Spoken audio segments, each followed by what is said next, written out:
অসম অৰুণাচল সীমান্তত অবৈধ অস্ত্ৰৰ লগতে বিস্ফোৰক সামগ্ৰী উদ্ধাৰ তিনিচুকীয়া আৰক্ষীয়ে উদ্ধাৰ কৰে বিস্ফোৰক সামগ্ৰীখিনি তিনিচুকীয়া জিলাৰ অতিৰিক্ত আৰক্ষী অধীক্ষক মৃন্ময় দাসৰ নেতৃত্বত গোপন অভিযান চলাই উদ্ধাৰ কৰে অস্ত্ৰসহ সক্ৰিয় গুলী আৰু বিস্ফোৰক সামগ্ৰী উদ্ধাৰ হোৱা অস্ত্ৰসমূহ হৈছে এটা HK-33 ৰাইফল দুটা মেগজিন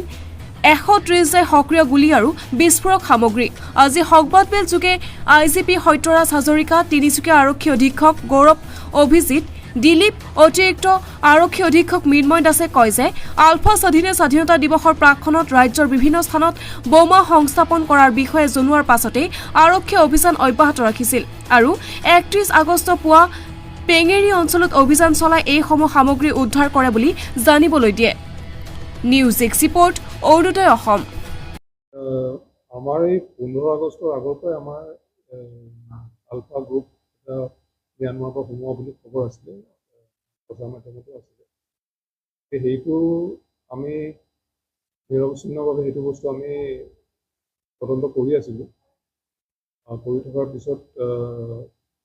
এই 15 আগষ্টৰ পিছত আজি 15 দিনৰ অন্তত আমি সাফল্য লাভ কৰিবলৈ সক্ষম হৈছোঁ আৰু বিস্ফোৰকখিনি এটা আলফা গ্ৰুপে আনিছিলে যোনটো গ্ৰুপৰ সদস্যসকল upper Dihing reserve forest Pengeri অঞ্চলত থকা উমানতে আমি কালি অপাৰেশ্যনটো কালি ৰাতিপুৱা আমাৰ অপাৰেশ্যন চলি আছিলে মৃন্ময় দাসৰ নেতৃত্বত এই ৱেপনটো আৰু এক্সপ্ল'জিভখিনি ৰাইজৰ বেছি ক্ষতি সাধন কৰিলেহেঁতেন এটা মানে ডাঙৰ বিপদৰ পৰা হাত সাৰিলে বুলি মই ভাবিছোঁ এইটো মানে কি মিড নাইটৰ পৰা আমাৰ অপাৰেশ্যন ষ্টাৰ্ট হৈছিল আৰু আৰ্লি মৰ্ণিং আমি ৰিকভাৰী হৈছে 6 আৰ্মি ৰেজিমেণ্টটো আমাৰ লগত আছে আৰু ৰিকভাৰী হোৱাৰ পিছতে আমি চিনিয়ৰ অফিচাৰকো জনালোঁ বাকীখিনি তথ্য ইতিমধ্যে আপোনালোকক জনাইছোঁ এইটো আপোনাৰ কি কৈছে এইটো আমাৰ সেই আপাৰ ডিহিং ৰিজাৰ্ভৰ নলনী পেঙেৰি एक्चुअली 15 अगस्त तक जितनी एक्सप्लोजिव रिपोर्ट हुई से विभिन्न जगह आईडी रिपोर्ट हुई means tool setup of ID like object এনেকুৱা ৰিকৰ্ড হৈছে কিন্তু আমি যে ৰিকৰ্ড কৰিছোঁ এইটো ৰ মেটেৰিয়েল আছে এইটো এক্সাক্টলি ৰিলেশ্যন আছে নেকি এইটো আমি তদন্ত কৰাৰ পিছতহে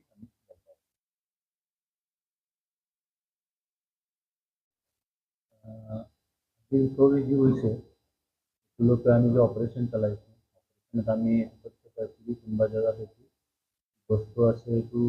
হাইড কৰি ৰখা হৈছে তাৰপিছত আমি অপাৰেশ্যন চলাইছিলোঁ এতিয়ালৈকে আমি কোনোবা মানুহ সন্দেহজনক মানুহ এৰেষ্ট কৰা নাই আমাৰ যি ৰিকভাৰী হৈছে এইটো ৰিকভাৰীত মই ডিটেইল দি আছোঁ কি ৰিকভাৰী হৈছে আমাৰ যি ৰিকভাৰী হৈছে এইটো অট'মেটিক ৱেপন HK-33 বুলি কয় এইটো আমি ৰিকভাৰ কৰিছোঁ দুটা HK মেগজিন ৰিকভাৰ কৰিছোঁ তাৰপিছত 5.36 राउंड जैसे 105 तो 5টা राउंड আমি 5.36 রিকর্ড করেছি 7.62 দুটা রাউন্ড 0.38 বোর রাউন্ড আছে তো আমি সেটা রিকর্ড করেছি 7.62 একটু ডাম্বো রাউন্ড 65 mm লেন্থ আছে তো 15টা রিকর্ড করেছি